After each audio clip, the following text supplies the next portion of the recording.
Selamat pagi Bapak Ibu Guru dan seluruh siswa-siswi UPH College dimanapun Anda berada. Senang sekali kalau di pagi hari ini di dalam ibadah chapel kita, saya bisa menyapa kalian semua dan kita tentunya berdoa supaya kita semua terus-menerus mendapatkan anugerah dari Tuhan, sehingga setiap kebenaran firman Tuhan yang ditaburkan kepada kita akan sungguh-sungguh menjadi rema di dalam kehidupan kita. Kita akan membaca dan merenungkan bagian firman Tuhan, tetapi sebelumnya mari kita berdoa terlebih dahulu. Mari kita bersatu hati, kita berdoa.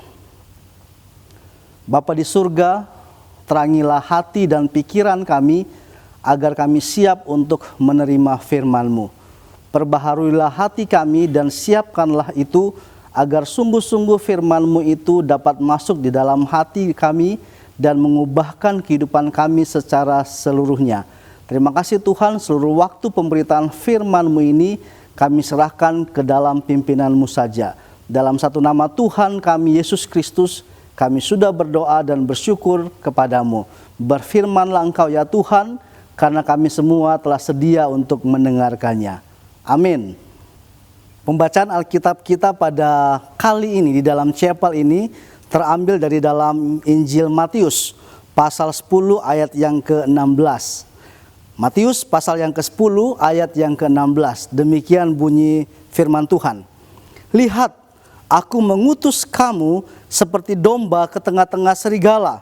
Sebab itu, hendaklah kamu cerdik seperti ular dan tulus seperti merpati. Bapak Ibu serta anak-anakku yang dikasihi oleh Tuhan kita Yesus Kristus.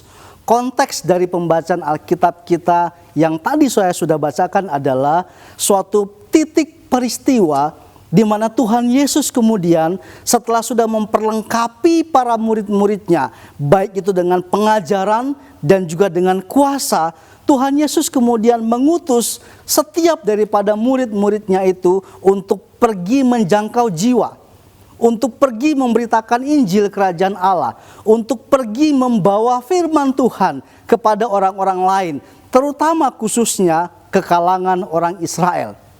Dan yang menjadi sorotan penting bagi kita adalah kenapa kemudian Tuhan Yesus berkata, aku mengutus kamu seperti domba ke tengah-tengah serigala. Bapak Ibu serta anak-anakku yang dikasihi oleh Tuhan kita Yesus Kristus, ternyata panggilan yang sedang dikerjakan oleh para murid ini bukanlah merupakan sesuatu yang mudah. Mereka merupakan para nelayan yang kebanyakan dari mereka itu latar belakang pendidikannya standar-standar saja, biasa-biasa saja. Mereka bukan orang yang secara wah masuk di dalam lingkungan akademik, studi Yahudi yang dalam, yang terpelajar. Mereka bukan orang yang terbiasa dengan ilmu-ilmu agama. Mereka bukan orang yang terbiasa untuk berdiri di depan orang lain untuk menyampaikan firman kepada mereka. Justru yang terjadi adalah kebalikannya.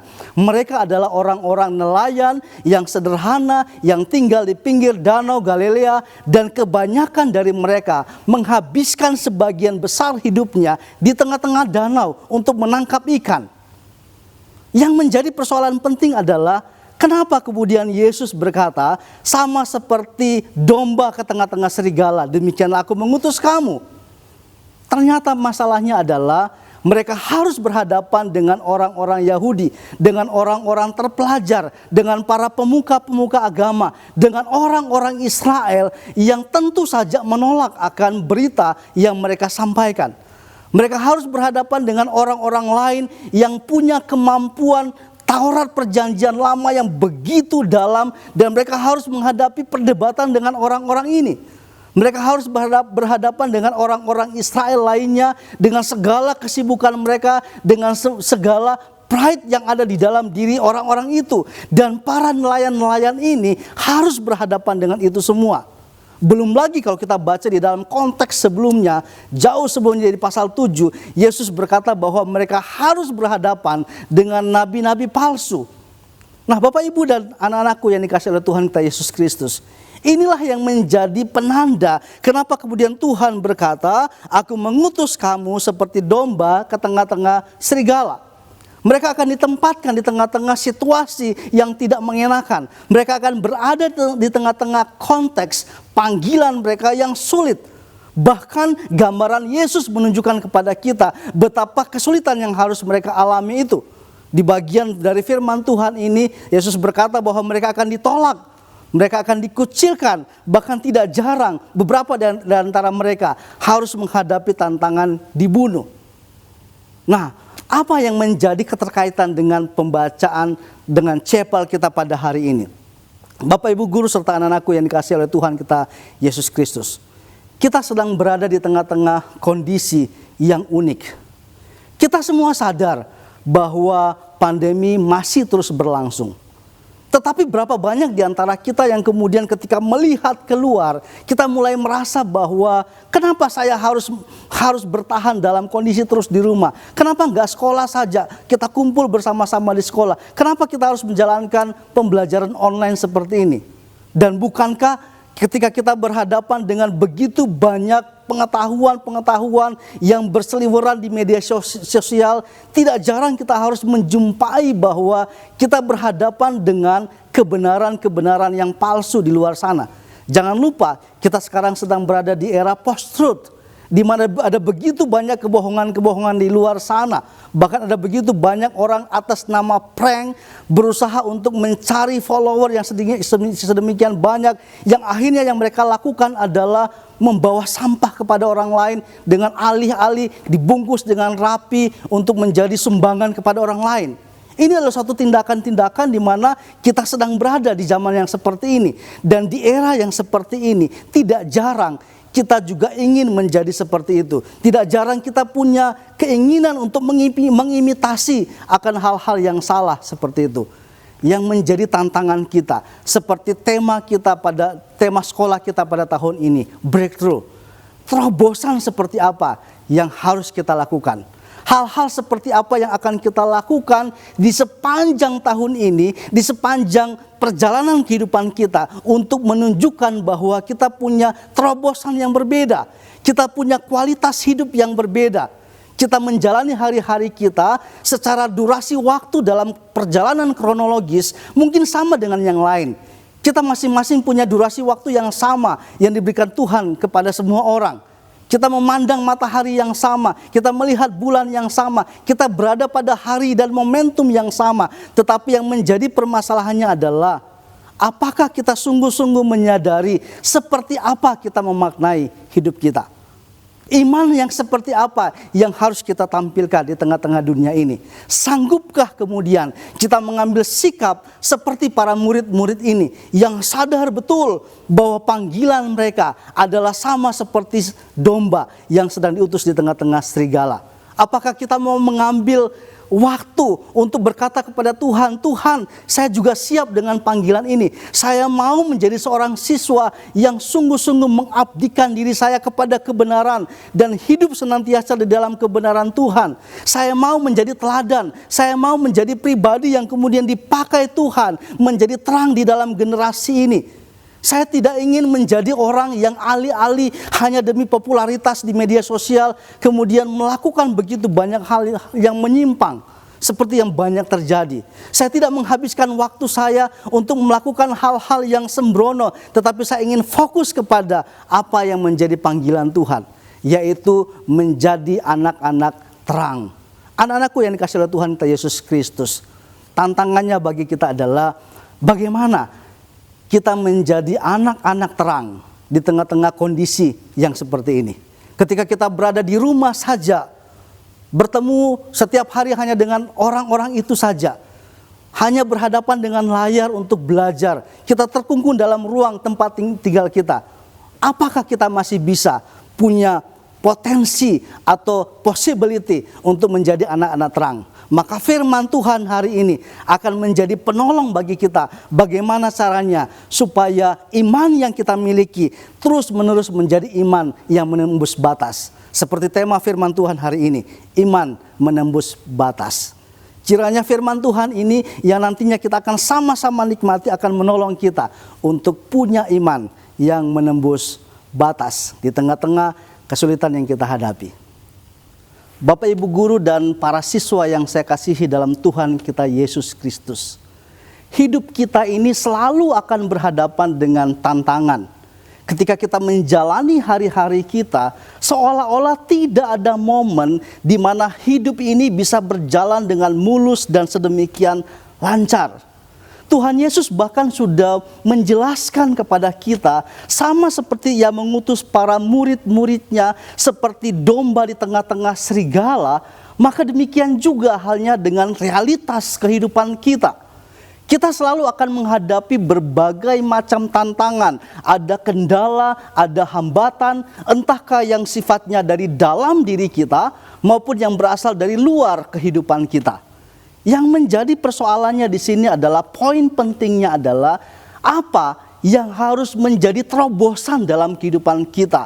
Sikap breakthrough seperti apa yang harus kita lakukan di dalam kehidupan ini. Firman Tuhan pada hari ini mau menjelaskan kepada kita sebagai jalan keluar pertama yang saya simpulkan di sini dalam sebuah kalimat. Terus pandang juru selamatmu. Hidup yang penuh dengan tantangan ini tidak mungkin kita elakkan, tidak mungkin kita lari daripadanya. Kita akan terus berhadapan dengan berbagai macam hambatan. Tetapi yang menjadi persoalannya adalah ke arah mana atau apa yang menjadi orientasi dari hidup kita. Siapa yang kita pandang? Apakah kita memandang masalahnya atau kita pandang kepada juru selamat kita? Bagian teks firman Tuhan yang tadi sudah kita bacakan berbunyi demikian. Lihat, aku mengutus kamu seperti domba ke tengah-tengah serigala. Tuhan Yesus seolah-olah mau berkata kepada kita bahwa lihat, akulah yang mengutus kamu. Yang menjadi fokus perhatian kita adalah bukan tempat di mana Tuhan mengutus kita. Yang menjadi perhatian kita di sini adalah bukan apa keadaan, permasalahan seperti apa yang sedang kita hadapi. Tetapi yang menjadi persoalan penting di sini adalah apakah kita terus-menerus melihat ke arah Dia yang memanggil kita sebagai juru selamat kita. Lihatlah misalnya berbagai contoh di dalam perjanjian lama. Abram ketika berada bersama-sama dengan keluarganya di negeri Ur, dengan segala kelimpahan, dengan segala kepemilikan yang ia punya, ia dipanggil oleh Tuhan ke suatu negeri yang Tuhan akan tunjukkan kepadanya.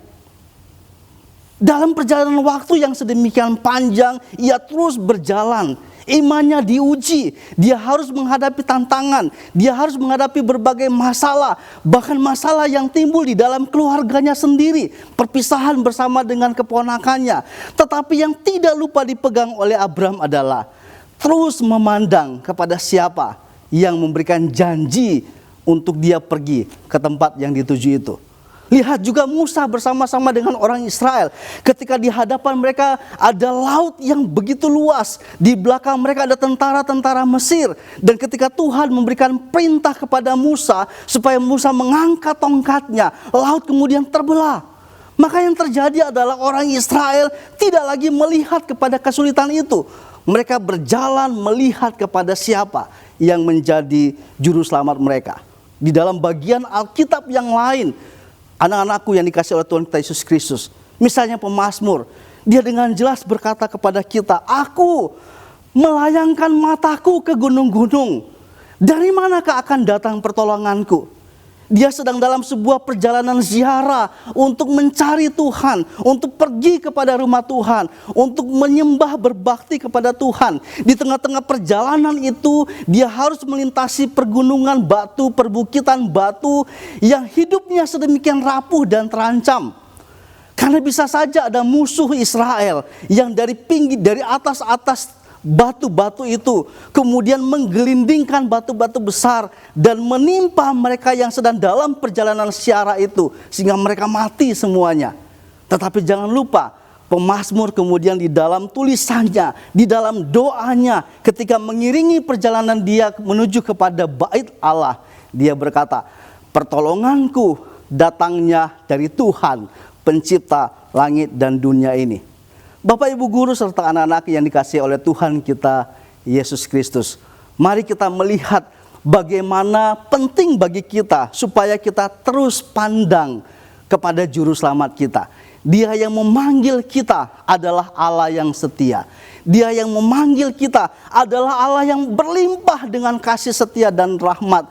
Dia bukan hanya sekedar menjadi Allah yang menggiring kita di air yang tenang, ke rumput yang hijau. Tetapi jangan lupa, Dia merupakan juga Allah yang sama yang menyertai perjalanan kita melewati lembah-lembah kekelaman. Allah yang sama itu adalah Allah yang menolong kita untuk memikirkan bagaimana caranya kita bisa melakukan terobosan, breakthrough seperti apa yang kita bisa lakukan di semester ini. Mungkin beberapa di antara anak-anakku sekalian yang sudah mengalami kebosanan berada di rumah.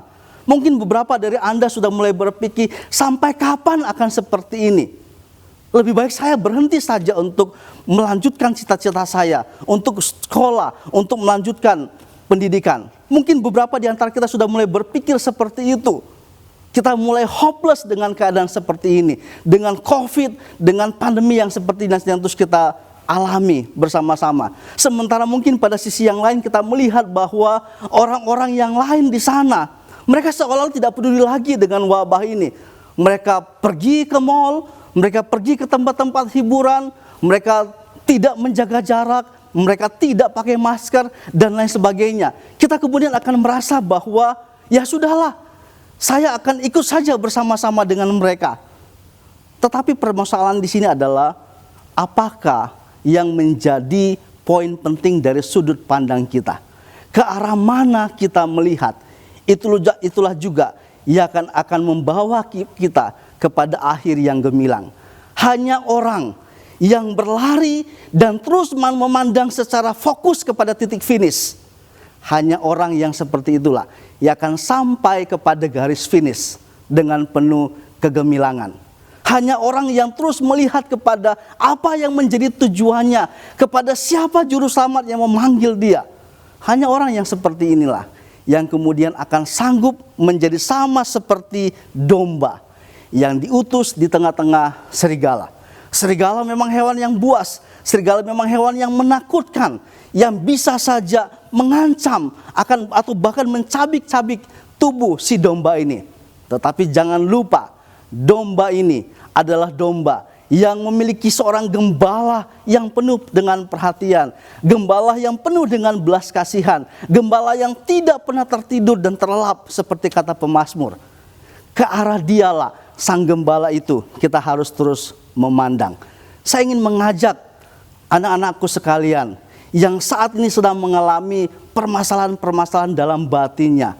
Mari kita terus memandang ke arah Dia, gembala juru selamat kita. Poin yang pertama kita, terus pandang juru selamat hidupmu.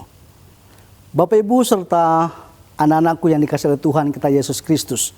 Poin yang kedua yang saya ingin usulkan kepada kita untuk menjadi bagaimana pola atau pedoman bagi kita di dalam menjadi anak-anak terang yang memiliki iman yang menembus batas. Saya ambil dari bagian firman Tuhan yang sudah saya bacakan tadi yang berbunyi sedemikian. Sebab itu hendaklah kamu cerdik seperti ular. Bapak Ibu yang dikasihi oleh Tuhan kita Yesus Kristus serta anak-anakku yang saya kasihi. Ketika kita berbicara tentang bagian firman Tuhan ini, penekanan utama yang hendak disampaikan oleh Tuhan Yesus adalah terletak pada hendaklah kamu cerdik. Mengapa bagian ini menjadi penting? Karena kata hendaklah ini sebetulnya berasal dari bahasa Yunani ginomai, yang di dalamnya ada pengertian suatu tindakan, suatu upaya secara sadar di dalam diri kita untuk berubah menjadi sesuatu yang baru. Kita yang lama kemudian ginomai menjadi sesuatu yang baru. Domba yang tadinya adalah hewan yang bodoh, hewan yang lemah, hewan yang harus digembalakan. Yesus berkata bahwa hendaklah domba kamu menjadi cerdik. Kata ginomai ini memberikan penegasan kepada kita bahwa Allah meminta kita di tengah-tengah konteks dimanapun kita berada, di tengah-tengah kondisi dunia yang terus-menerus mengalami perubahan yang sedang kita jalani, Allah meminta kita atau Allah mendorong kita, bahkan Allah menuntut kita untuk berubah menjadi cerdik. Yang menarik adalah kenapa istilah cerdik ini dipakai. Tentu saja kata cerdik di sini berkontradiksi dengan identitas dari domba. Kita semua tahu bahwa domba itu adalah binatang yang lemah, yang seringkali dalam bahasa Alkitab digambarkan sebagai binatang yang bodoh, binatang yang harus digembalakan secara khusus oleh gembalanya, seekor binatang yang tidak mampu untuk memenuhi kebutuhannya, bahkan untuk makan dan minum, sehingga gembalanya harus menemani dia. Nah, domba yang bodoh ini kemudian dikontraskan oleh Tuhan, dipaksa, dituntut, diperintahkan untuk menjadi cerdik. Yang menariknya, anak-anakku yang dikasihi Tuhan Yesus Kristus, istilah cerdik yang dipakai di sini adalah bukan hanya soal pertambahan kognitif. Cerdik yang dimaksudkan di sini bukan hanya soal pertambahan ilmu. Cerdik di sini bukan hanya soal rasio yang semakin hari semakin cerdas atau punya banyak pengetahuan. Istilah cerdik di sini bukan hanya soal bicara tentang kemampuan untuk kreatif, tetapi cerdik di sini berbicara tentang bijaksana seturut dengan kebenaran Tuhan. Dengan perkataan lain, firman Tuhan bagi kita di pagi hari ini mau menunjukkan kepada kita bahwa Tuhan tahu kita akan berada dalam konteks hidup yang terus-menerus berubah. Perubahan itu adalah sebuah keniscayaan. Tetapi yang menjadi persoalan pentingnya di sini adalah apakah kita mau menggunakan bijaksana Allah di dalam kebenarannya yang tidak terbatas itu, di dalam kebenarannya yang maha segala sesuatu itu, dan kita mau mengandalkan kebenaran Tuhan itu untuk menjadi pedoman hidup kita. Tantangannya ada di sana. Tantangannya adalah bagaimana kemudian kita menempatkan rasio kita di dalam kebenaran Tuhan. Tantangannya adalah bukan hanya sebatas kita mendapatkan ilmu pengetahuan, terus-menerus belajar dan seterusnya. Tetapi bagaimana kita memanfaatkan semua itu dan kemudian mengintegrasikannya di dalam kebenaran Tuhan. Hanya orang yang berpegang kepada kebenaran firman Tuhanlah yang kemudian hidupnya itu akan terjamin. Hanya orang yang terus-menerus mendekatkan dirinya kepada kebenaran firman Tuhan ini, yang tahu ke arah mana dia akan berjalan. Bukankah pemazmur juga berkata bahwa firman Tuhan itu adalah pelita dan suluh dalam perjalanan hidup kita? Kita mungkin akan menjalani hari-hari yang penuh dengan misteri. Kita tidak tahu kapan wabah ini akan berakhir. Kita tidak tahu kapan kita akan bisa bersekolah lagi seperti biasanya. Kita tidak tahu berbagai macam hal. Kita tidak tahu masa depan kita. Kita tidak tahu apa yang terjadi di dalam 5, 10 menit, 15 tahun di depan kita. Tetapi yang menjadi persoalannya bukan pada hal durasi waktu itu. Tantangannya adalah apakah kita kemudian konsisten untuk memegang kebenaran firman Tuhan. Orang yang memegang firman Tuhan itulah orang yang cerdik. Kata cerdik yang digunakan di sini adalah bicara tentang bijaksana Tuhan.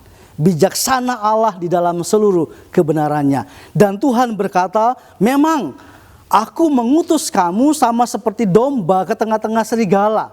Dan oleh karena itu, kamu harus berubah menjadi cerdik. Untuk menjadi seorang yang benar-benar hidupnya terintegrasi dengan kebenaran. Walaupun memang pada bagian frase selanjutnya ada muncul kata ular, ada muncul kata merpati di sana, itu bukan persoalannya karena memang Tuhan sengaja menggunakan binatang-binatang yang menjadi analogi apa yang menjadi kebudayaan orang Israel atau para murid-muridnya pada saat itu. Kalau mungkin dalam konteks Indonesia Tuhan akan berkata, hendaklah kamu cerdik seperti kancil. Jadi persoalannya bukan pada binatangnya, ular atau merpatinya. Persoalannya adalah apakah kita mau menjadi, apakah kita mau untuk berubah, untuk terus-menerus menggenggam kebenaran firman Tuhan itu di dalam hidup kita. Ada banyak hal yang harus kita persiapkan di dalam hidup kita. Ada banyak hal yang harus kita tambahkan di dalam pengetahuan kita. Ada banyak hal yang harus kita isi di dalam pikiran kita. Tetapi yang menjadi tantangan persoalan yang paling esensial adalah apakah di atas segala sesuatu itu kita menggenggam kebenaran firman Tuhan. Tantangannya adalah hanya orang yang menggenggam firman Tuhan akan juga setia menggenggam janji-janji Tuhan. Hanya orang yang dengan setia menggenggam akan kebenaran firman Tuhan ini akan terus membiarkan dirinya digenggam oleh Allah, dirangkul erat oleh Allah untuk menjalani hidupnya seperti yang Tuhan inginkan. Hanya orang-orang yang tahu bahwa dirinya sedemikian rapuh dan membiarkan dirinya terus dipenuhi oleh kebenaran Allah, seolah-olah digenggam oleh kebenaran Allah ini, digenggam oleh firman Allah ini, maka hidupnya akan terus-menerus menempuh dan bahkan melampaui batas-batas. Kita semua merupakan anak-anak terang. Tuhan telah memilih kita, telah menebus kita. Dan Tuhan bahkan tahu di dalam konteks mana kita itu Tuhan tempatkan. Tuhan tahu area-area kelemahan kita. Tuhan tahu area-area di mana kita harus terus bergumul di dalamnya. Yang menjadi tantangannya adalah apakah kita mau membiarkan diri kita terus-menerus menggenggam kebenaran firman Tuhan itu. Hanya orang-orang yang menggenggam firman Tuhan yang hidupnya akan ada dalam perjalanan yang diterangi oleh firman Tuhan itu sendiri. Bapak, Ibu, serta anak-anakku yang dikasihi oleh Tuhan kita Yesus Kristus. Poin ketiga yang saya ingin usulkan untuk kita lakukan di dalam bagaimana caranya kita melakukan terobosan iman di dalam konteks dan kondisi seperti yang kita alami saat ini adalah saya sebut dengan terus pantaskan dirimu menjadi semakin serupa Kristus. Tadi di dalam pembacaan Alkitab yang sudah kita baca dan kita simak, ada bagian yang terakhir yang berbunyi seperti ini. Sebab itu, hendaklah kamu cerdik seperti ular dan tulus seperti merpati. Tadi saya sudah menjelaskan mengenai kata hendaklah yang mengikat dua frase di sana, yaitu hendaklah kamu cerdik seperti ular, yang kedua tulus seperti merpati. Nah, poin yang ketiga ini, terus pantaskan dirimu menjadi semakin serupa Kristus. Saya ambil pada frasa yang terakhir. Tetapi hendaklah kamu tulus seperti merpati. Jangan lupa bahwa kata hendaklah di sini dari kata Yunani ginomai yang menunjukkan kepada kita suatu tindakan di mana kita harus terus-menerus mengalami perubahan. Perubahan seperti apa yang diinginkan oleh firman Tuhan di sini? Yaitu terus-menerus berubah untuk memiliki identitas, memiliki karakter yang sama seperti Kristus. Firman Tuhan menegaskan kepada kita bahwa di tengah-tengah kondisi di mana kita ditempatkan seperti domba di tengah-tengah serigala, maka yang harus kita kenakan di dalam diri kita adalah memiliki hidup, memiliki kualitas karakter diri yang semakin serupa dengan Kristus. Yang saya simpulkan secara sederhana di sini, salah satunya adalah berintegritas. Bapak, Ibu, guru, serta anak-anakku yang dikasihi oleh Tuhan kita Yesus Kristus.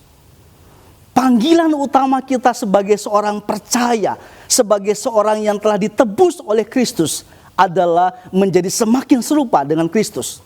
Tidak ada panggilan yang lain.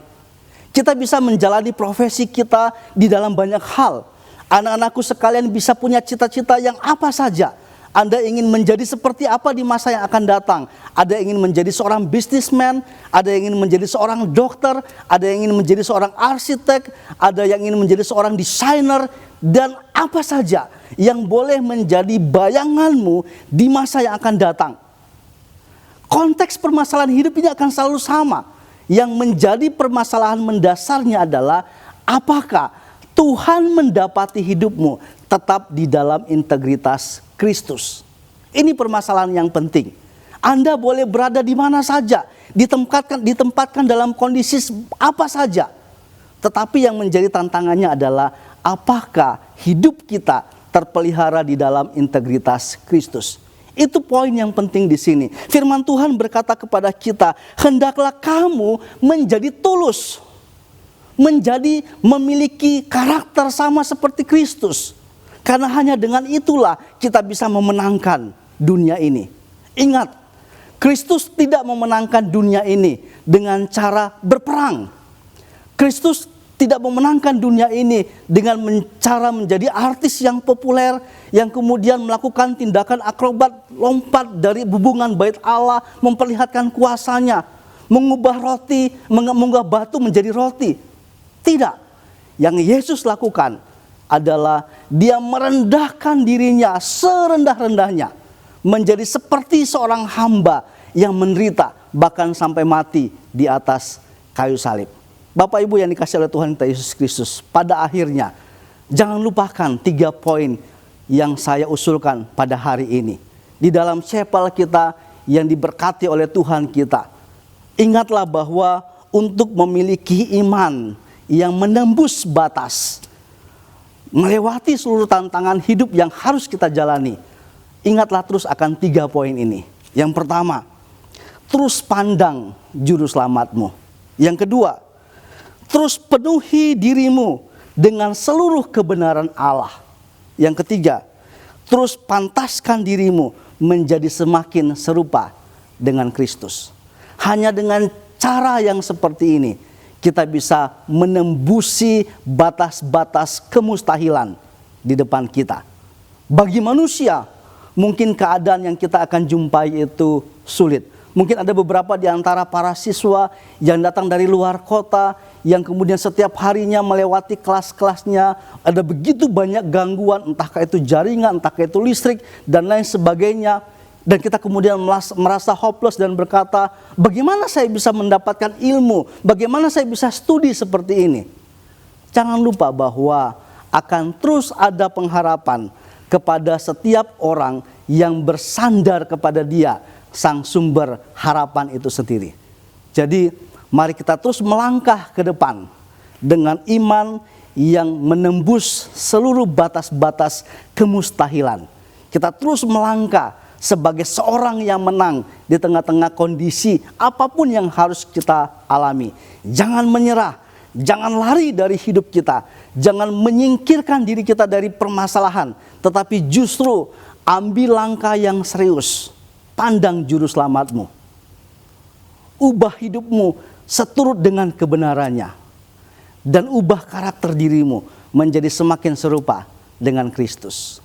Kiranya Tuhan menolong dan memberkati kita semua melalui firman Tuhan. Mari kita berdoa. Bapa di surga, kami datang kepadamu dengan ucapan syukur. Kiranya firman-Mu yang sederhana yang telah dibentangkan, diurapi sedemikian rupa oleh Roh Kudus, agar itu mampu masuk di dalam kesadaran setiap kami dan menjadi rema yang mengubahkan diri kami. Dan nama-Mu dipermuliakan, hidup kami diubahkan. Terima kasih Tuhan, kami bersyukur untuk kesempatan chapel kami di hari ini.